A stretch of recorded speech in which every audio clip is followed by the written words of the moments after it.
ಎಲ್ರಿಗೂ ನಮಸ್ಕಾರ. Welcome to KLM classes. So ಈ ಒಂದು ಸೆಷನ್ ಅಲ್ಲಿ ನಾವು ಕ್ವಿಕ್ ಆಗಿ KCET 2025 ನೋಟಿಫಿಕೇಶನ್ ಕಂಪ್ಲೀಟ್ ಡೀಟೇಲ್ಸ್ ನ ಡಿಸ್ಕಸ್ ಮಾಡೋಣ. ಕ್ವಾಲಿಫಿಕೇಶನ್ ಏನು, ಎಕ್ಸಾಮ್ ಪ್ಯಾಟರ್ನ್ ಏನಾದರೂ ಚೇಂಜ್ ಆಗಿದೆಯಾ, ಫೀಸ್ ಎಷ್ಟು, ಕಟ್ ಆಫ್ ಅಂದ್ರೆ ಏನು, first of all exam date ಯಾವಾಗ, ಎಲ್ಲ ಕೂಡ ಡಿಸ್ಕಸ್ ಮಾಡುವಂತ ಪ್ರಯತ್ನ. ಸೊ ಮೊದಲನೇದಾಗಿ ನೀವು ನೋಟಿಫಿಕೇಶನ್ ಡೌನ್ಲೋಡ್ ಮಾಡ್ಕೋಬೇಕು ಅಂದ್ರೆ ನಿಮ್ಮ ಬ್ರೌಸರ್ಗೆ ಹೋಗಿ KEA ಅಂತ ಸರ್ಚ್ ಮಾಡಿದ್ರೆ ಮೊದಲನೇ ವೆಬ್ಸೈಟ್ ಕರ್ನಾಟಕ ಎಕ್ಸಾಮಿನೇಷನ್ ಅಥಾರಿಟಿ ಅವ್ರದ್ದು. ಸೊ ಈ ರೀತಿ ಓಪನ್ ಆಗುತ್ತೆ. ನಿಮ್ಗೆ ಏನಾದ್ರು ನೋಟಿಫಿಕೇಶನ್ ಇಂಗ್ಲಿಷ್ ಅಲ್ಲಿ ಬೇಕು ಎಲ್ಲ ಇನ್ಫಾರ್ಮೇಶನ್ ಅಂದ್ರೆ ಇಲ್ಲಿ ನೋಡಿ, ಇಂಗ್ಲಿಷ್ ಅಂತ ನೀವು ಫಸ್ಟ್ ಸೆಲೆಕ್ಟ್ ಮಾಡ್ಕೊಂಡು ಆಮೇಲೆ ಮುಂದೆ ಹೋದ್ರೆ ಎಲ್ಲವೂ ಕೂಡ ಇಂಗ್ಲಿಷ್ ನಲ್ಲಿ ಡೌನ್ಲೋಡ್ ಆಗುತ್ತೆ.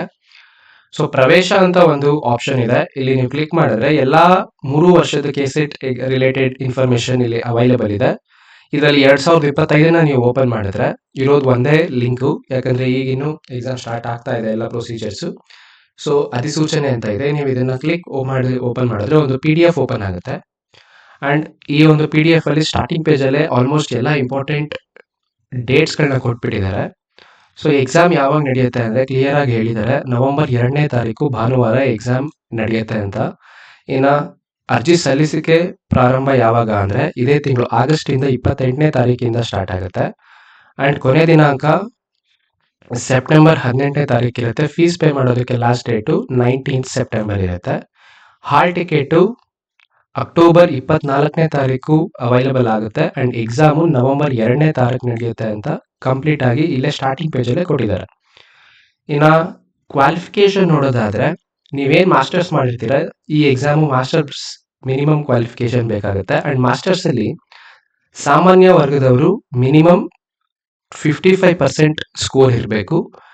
ಇನ್ನು ಉಳಿದಂತೆ SC ST ಅಥವಾ ಬೇರೆ ಏನು ಇರುತ್ತೆ ಅವರೆಲ್ಲರೂ ಕೂಡ 50% ಸ್ಕೋರ್ ಮಾಡಿದ್ರೆ ಸಾಕು, ಯು ಆರ್ ಎಲಿಜಿಬಲ್.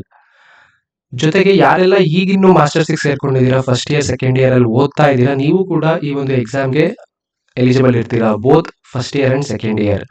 ಏನ್ ಕಂಡೀಷನ್ ಅಂದ್ರೆ ನೀವು ರಿಸಲ್ಟ್ ಅಕಸ್ಮಾತ್ ಏನಾದ್ರೂ ಕ್ಲಿಯರ್ ಆಯ್ತು ಅಂದ್ರೆ KCET ಎಕ್ಸಾಮಿನೇಷನ್, ನಿಮ್ಮ ಮಾಸ್ಟರ್ಸ್ ನ ರಿಸಲ್ಟ್ ಏನ್ 55% ಕ್ರೈಟೀರಿಯಾ ಇತ್ತು ಅದನ್ನ ಓಕೆ ಮಾಡಿಕೊಂಡು KCET ಪರೀಕ್ಷಾ ಫಲಿತಾಂಶ ಪ್ರಕಟಿಸಿದ ದಿನಾಂಕದಿಂದ 2 ವರ್ಷದ ಒಳಗೆ, ಸೊ ಏನ್ KCET ರಿಸಲ್ಟ್ ಈ ವರ್ಷ ಅನೌನ್ಸ್ ಆಗುತ್ತೆ ಅಲ್ಲಿಂದ 2 ವರ್ಷದಷ್ಟೊತ್ತಿಗೆ ನೀವು ನಿಮ್ಮ ಮಾಸ್ಟರ್ಸ್ ನ ಮಾರ್ಕ್ಸ್ ಕಾರ್ಡ್ಸ್ ನ ಕೊಟ್ಬಿಟ್ಟು ಸರ್ಟಿಫಿಕೇಟ್ ನ ಪಡ್ಕೋಬೇಕು. 2 ವರ್ಷ ಟೈಮ್ ಕೊಟ್ಟಿರ್ತಾರೆ.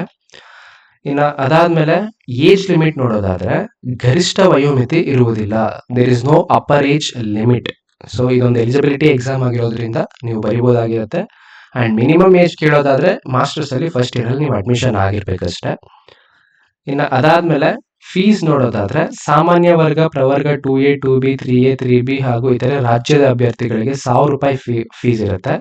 ಇನ್ನು ಪ್ರವರ್ಗ 1 SC ST PWD ತೃತೀಯ ಲಿಂಗ ಅಭ್ಯರ್ಥಿಗಳಿಗೆ 700 ರೂಪಾಯಿ ಫೀಸ್ ಇರುತ್ತೆ. ಅಂಡ್ ಎಲ್ಲಾ ಫೀಸ್ ಕೂಡ ನೀವು ಆನ್ಲೈನ್ ಅಲ್ಲೇ ಪೇ ಮಾಡಬೇಕಾಗಿರುತ್ತೆ, ಬೇರೆ ಯಾವುದೇ ಮೆಥಡ್ ಅಲ್ಲಿ ಇವರು ಪೇಮೆಂಟ್ ಅಕ್ಸೆಪ್ಟ್ ಮಾಡೋದಿಲ್ಲ.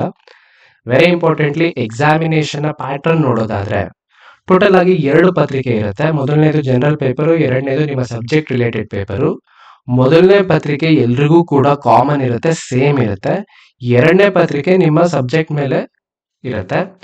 ಅಂಡ್ 2 ಪೇಪರ್ಗಳಲ್ಲಿ ಪ್ರತಿ ಕ್ವಶನ್ಗೆ 2 ಮಾರ್ಕ್ಸ್ ಇರುತ್ತೆ. ಮೊದಲನೇ ಪೇಪರ್ ಅಲ್ಲಿ 50 ಕ್ವಶನ್ ಇರುತ್ತೆ 100 ಮಾರ್ಕ್ಸ್ಗೆ. ಎರಡನೇ ಪೇಪರ್ 100 ಕ್ವಶನ್ಸ್ ಇರುತ್ತೆ 200 ಮಾರ್ಕ್ಸ್ಗೆ. ಟೋಟಲ್ ಎಕ್ಸಾಮಿನೇಷನ್ ಕಂಡಕ್ಟ್ ಆಗೋದು 300 ಮಾರ್ಕ್ಸ್. ಅಂಡ್ 2 ಪೇಪರ್ಗೆ ಸೇರಿಸ್ಬಿಟ್ಟು 3 ಅವರ್ಸ್ ಟೈಮಿಂಗ್ಸ್ ಕೊಡ್ತಾರೆ. ಸೊ 10 ಗಂಟೆಯಿಂದ 1 ಗಂಟೆವರೆಗೂ, ಅಂದ್ರೆ ಗ್ಯಾಪ್ ಇರೋದಿಲ್ಲ ಮಧ್ಯ. 10 ಗಂಟೆಗೆ ನಿಮಗೆ ಪೇಪರ್ 1 ಕೊಡ್ತಾರೆ, ಇಲ್ಲ ಪೇಪರ್ 2 ಕೊಡ್ಬೋದು, ಹೇಳಕ್ಕಾಗಲ್ಲ. ಮುಂಚೆ ಹೇಗ್ ನಡೆಯೋದು ಅಂದ್ರೆ ಪೇಪರ್ 1 ಕೊಟ್ಟು ಅದು ಕಲೆಕ್ಟ್ ಮಾಡ್ಕೊಂಡ್ ಮೇಲೆ ಪೇಪರ್ 2 ಕೊಡೋರು. ಬಟ್ ಲಾಸ್ಟ್ ಇಯರ್ ಇಂದ ಇದನ್ನ ಚೇಂಜ್ ಮಾಡಿದ್ದಾರೆ and it is a very positive thing. Paper 1 ನಲ್ಲಿ ನೀವು ಎಷ್ಟು ಬೇಕಾದ್ರೂ ಟೈಮ್ ನ ತಗೋಬಹುದು 3 ಅವರ್ಸ್ ಅಲ್ಲಿ. ಪೇಪರ್ 2ಗೆ ನಿಮ್ಗೆ ಎಕ್ಸ್ಟ್ರಾ ಇದ್ರೆ ಟೈಮು, ಸೊ ಅದನ್ನ ಪೇಪರ್ 1 ಮೇಲೆ ಇನ್ವೆಸ್ಟ್ ಮಾಡಿ ಇನ್ನೂ ಪ್ರಾಬ್ಲಮ್ಸ್ ನ ನೀಟಾಗಿ ಮಾಡ್ಬೋದು. ಸೊ ಇದೊಂದು ಗುಡ್ ಮೂವ್. KE ಅವರು ತಗೊಂಡ್ಮೇಲೆ ಈ ತರ ಒಂದಷ್ಟು ಚೇಂಜಸ್ ನ ತಂದಿದ್ದಾರೆ. ಇನ್ನು ಅದಾದ್ಮೇಲೆ ಕಟ್ ಆಫ್ ಬಗ್ಗೆ ಡಿಸ್ಕಸ್ ಮಾಡೋದಾದ್ರೆ ಮಿನಿಮಮ್ ಪರ್ಸೆಂಟೇಜ್ ಮಾರ್ಕ್ಸ್ ತೆಗಿಬೇಕಾಗಿರೋದು ಜನರಲ್ ಅವರು 40% ಮಾರ್ಕ್ಸ್ ತೆಗಿಬೇಕು. ಇನ್ ಮಿಕ್ಕಿದ ಕ್ಯಾಟಗರಿ ಅವರು 35% ಮಾರ್ಕ್ಸ್ ತೆಗಿಬೇಕು.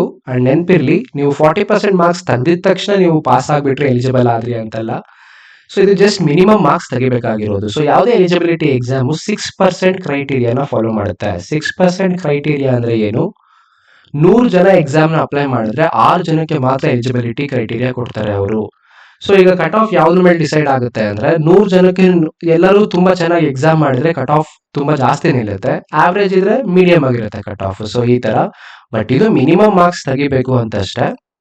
ಕಟ್ ಆಫ್ ಬೇರೆ, ಮಿನಿಮಮ್ ಮಾರ್ಕ್ಸ್ ತೆಗೆಯೋದು ಬೇರೆ, ಎರಡಕ್ಕೂ ತುಂಬಾ ಡಿಫ್ರೆನ್ಸ್ ಇದೆ, ಇದನ್ನ ತಿಳ್ಕೊಳ್ಳಿ. ಅಂಡ್ ಯಾವ ರೀತಿ ಎಲ್ಲ ಕ್ಯಾಲ್ಕುಲೇಟ್ ಮಾಡ್ತಾರೆ ಎಲ್ಲವೂ ಕೂಡ ಫಾರ್ಮುಲಾ ಸಮೇತ ಇಲ್ಲಿದೆ. ಇನ್ನ ಸಿಲೆಬಸ್ ನೋಡೋದಾದ್ರೆ, ಸಿಲೆಬಸ್ ಹೋದ ವರ್ಷದ ಅವೈಲಬಲ್ ಇದೆ, ಅದು ಎಲ್ಲಿ ತಗೋಬೇಕು ಅಂತ ನಾನು ಹೇಳ್ತೀನಿ ಸಬ್ಜೆಕ್ಟ್ ವೈಸು. ಸೊ ಇದಾದ್ಮೇಲೆ ಎಲ್ಲ ನಿಮ್ಮ ಸಬ್ಜೆಕ್ಟ್ ಗಳ ಲಿಸ್ಟ್ ಇದೆ, ಯಾವ್ಯಾವು ಅಂತ ಸೆಂಟರ್ ಗಳ ಲಿಸ್ಟ್ ಇದೆ. ಟೋಟಲ್ 11 ಸೆಂಟರ್ಸ್ ನ ಕೊಟ್ಟಿದ್ದಾರೆ, ಎಕ್ಸಾಮಿನೇಷನ್ ಸೆಂಟರ್. ಅಂಡ್ ಬೆಂಗಳೂರೇ ಒಂದಷ್ಟು ಸಬ್ಜೆಕ್ಟ್ ಗಳಿಗೆ ಬೆಂಗಳೂರು ಮಾತ್ರ ಸೆಂಟರ್ ತಗೋಬೇಕು ಅಂತ ಹೇಳಿದ್ದಾರೆ, ಅದನ್ನೆಲ್ಲ ನೀವು ಚೆಕ್ ಮಾಡ್ಕೋಬಹುದು. ಅದಾದ್ಮೇಲೆ ವೆರಿ ಇಂಪಾರ್ಟೆಂಟ್ಲಿ, ತಪ್ಪು ಉತ್ತರಗಳಿಗೆ ಋಣಾತ್ಮಕ ಮೌಲ್ಯಮಾಪನ ಇರೋದಿಲ್ಲ. ಸೊ ನೆಗೆಟಿವ್ ಮಾರ್ಕಿಂಗಿಗೆ ಯಾವುದೇ ರೀತಿ ತಪ್ಪು ಕ್ವಶನ್ಸ್ಗೆ ನೆಗೆಟಿವ್ ಮಾರ್ಕಿಂಗ್ ಇರೋದಿಲ್ಲ ಅಂತ ಕ್ಲಿಯರ್ ಆಗಿ ಹೇಳಿದ್ದಾರೆ. ಸೊ ನೀವು ಎಲ್ಲಾ ಕ್ವಶನ್ಸ್ ಧೈರ್ಯವಾಗಿ ಅಟೆಂಡ್ ಮಾಡ್ಬೋದು, there is no negative marking. So ಅದ್ ಬಿಟ್ರೆ ಇನ್ನೆಲ್ಲ ಕಾಮನ್ ಆಗಿದೆ. ನೀವು KEA ವೆಬ್ಸೈಟಿಗೆ ಹೋದ್ರೆ ನಿಮಗೆ ಲಾಸ್ಟ್ ಇಯರ್ ಏನು KCET ಎಕ್ಸಾಮ್ ನಡೆದಿತ್ತು, KCET 2024, ಇದನ್ನ ನೀವು ಓಪನ್ ಮಾಡಿದ್ರೆ ಈಗಲೂ ಕೂಡ ನೋಟಿಫಿಕೇಶನ್ ಇಂದ ಹಿಡಿದು ಫೈನಲ್ ರಿಸಲ್ಟ್, ನಿಮ್ಮೆಲ್ಲ ಡಾಕ್ಯುಮೆಂಟ್ಸ್ ವೆರಿಫಿಕೇಶನ್ ವರೆಗೂ ಎಲ್ಲಾ ಲಿಂಕ್ಗಳು ಅವೈಲಬಲ್ ಇದೆ. ಸೊ ಯಾರೆಲ್ಲ ಹೊಸದಾಗಿ ಎಕ್ಸಾಮ್ ಬರೀತಾ ಇದ್ದೀರಾ, ನಿಮ್ಗೊಂದು ಐಡಿಯಾ ಬೇಕು ಅಂದ್ರೆ ಎಲ್ಲಾ ಇನ್ಫಾರ್ಮೇಶನ್ ಇಲ್ಲಿ ಅವೈಲಬಲ್ ಇದೆ, ಯಾವ ತರ ಎಕ್ಸಾಮ್ ನಡೆಯುತ್ತೆ ಅಂತ. ಅದಾದ್ಮೇಲೆ ವೆರಿ ಇಂಪಾರ್ಟೆಂಟ್ಲಿ ಕಟ್ ಆಫ್ ಅಂತ ಒಂದು ಆಪ್ಷನ್ ಇದೆ, ನೀವು ಇದನ್ನ ಓಪನ್ ಮಾಡ್ಕೊಂಡ್ರೆ ಸೊ ಎಲ್ಲಾ ಸಬ್ಜೆಕ್ಟ್ ಗಳ ವೈಸು ಲಾಸ್ಟ್ ಇಯರ್ ಏನ್ ಕಟ್ ಆಫ್ ನಿಂತಿತ್ತು ಅದನ್ನ ನೀವು ನೋಡ್ಬೋದು. ಅಂಡ್ ಹೈಯೆಸ್ಟ್ ಸ್ಕೋರ್ ಎಷ್ಟು ತೆಗಿತಾರೆ ಇವೆಲ್ಲ ಕೂಡ ನೀವು ಕ್ಯಾಟಗರಿ ವೈಸು ನೀಟಾಗಿ ಅವೈಲಬಲ್ ಇದೆ. ಸೊ ನೀವೊಂದು ಗೋಲ್ ಇಟ್ಕೋಬಹುದು, ನನ್ಗೆ 155 ಮಾರ್ಕ್ಸ್ಗೆ ಕಟ್ ಆಫ್ ನಿಲ್ಲುತ್ತೆ ಅಂದ್ರೆ ಪೇಪರ್ 1 ಅಲ್ಲಿ ನಾನು ಎಷ್ಟು ತಗೋಬೇಕಾಗುತ್ತೆ, ಪೇಪರ್ 2 ಅಲ್ಲಿ ಎಷ್ಟು ಸ್ಕೋರ್ ಮಾಡ್ಬೋದು. ಸೊ ಈ ರೀತಿ ಒಂದು ಕ್ಲಿಯರ್ ಕಟ್ ಗೋಲ್ ಇಟ್ಕೊಳ್ಳೋದಕ್ಕೆ ಈ ಒಂದು ಕಟ್ ಆಫ್ ಹೆಲ್ಪ್ ಆಗುತ್ತೆ. ಅಂಡ್ ಆಲ್ಮೋಸ್ಟ್ ಟ್ರೆಂಡ್ ಇದೇ ತರ ಇರುತ್ತೆ, ಜಾಸ್ತಿ ಏನು ವ್ಯತ್ಯಾಸ ಆಗಲ್ಲ. ಅಂಡ್ ಆಲ್ಸೋ ಇದರಲ್ಲೇ ಕೂಡ ನಿಮಗೆ